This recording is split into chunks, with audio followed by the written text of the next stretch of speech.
दोस्तों, कानपुर में रहने वाले लोगों के बॉडी के अंदर खून के अलावा मरकरी और क्रोमियम भी हाई तादाद में पाया गया है। एंड ये बात मैं नहीं कह रही हूँ, नेशनल ग्रीन ट्राइब्यूनल की 7 नवंबर 2025 के ऑर्डर के द्वारा ये चीजें पता लगती हैं।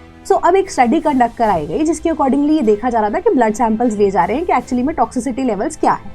तो अब उसी सर्वे के दौरान जो कानपुर नगर के अंदर जब सैंपल्स लिए गए तो ये पाया गया कि अराउंड 97% ऑफ द लोगों के जो ब्लड स्ट्रीम है उसमें जो कि प्रिस्क्राइब लिमिट्स हैं उससे वे बियॉन्ड ज़्यादा क्रोमियम और मरकरी पाया गया है। तो इसी स्टडी को फर्दर अलग अलग एरियाज़ के अंदर जैसे कि अब कानपुर देहात में भी देखा गया एंड 72% लोग जो हैं उनकी भी ब्लड स्ट्रीम में सेम ही रिजल्ट्स पाए गए।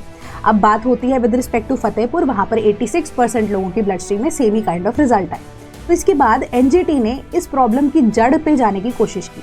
तो यही पाया गया जो फैक्ट्री है, फैक्ट्रीज ओनर्स या जितने भी आसपास के लोग हैं जो कि फैक्ट्री में काम करते हैं वो ओपनली क्रोमियम को एंड मरकरी को डंप कर रहे थे, जिसमें अब वाटर सीपेज की वजह से मेजर कंटैमिनेशन देखा गया है। एंड इसी कंटैमिनेशन को रोकने के लिए एंड जो भी लोग इससे ग्रस्त हैं उनको आइडेंटिफाई करने के लिए एनजीटी ने डायरेक्टली यूपी के चीफ सेक्रेटरी को बुलाया एंड स्पेसिफिकली ये चीज़ें बोली हैं कि आपको 22 रिकमेंडेशंस हम दे रहे हैं एंड आपको एक काम और करना है कि रिकमेंडेशंस को फॉलो करना ही है, बट उन सभी लोगों को आप अब मैप आउट करोगे, उनको जो जो हेल्थ से रिलेटेड रिक्वायरमेंट्स होंगी एंड किस तरीके से वो मरकरी और क्रोमियम उनकी बॉडी से निकाला जाना है, वो सारी चीज़ें अब आपको जल्द से जल्द करनी पड़ेंगी। तो उन लोगों को आइडेंटिफाई करना है, यानी कि हेल्थ कैंप्स को भी ऑर्गेनाइज किया जाएगा एंड साथ में IIT कानपुर की भी हेल्प इसमें ली जा रही है। तो ये 22 रिकमेंडेशंस को स्ट्रिक्टली इम्प्लीमेंट करने के लिए यूपी गवर्नमेंट को डायरेक्टली एनजीटी ने बात बोली है। तो आपका इस पे क्या विचार है मुझे ज़रूर बताना and for more such information follow sleepy classes.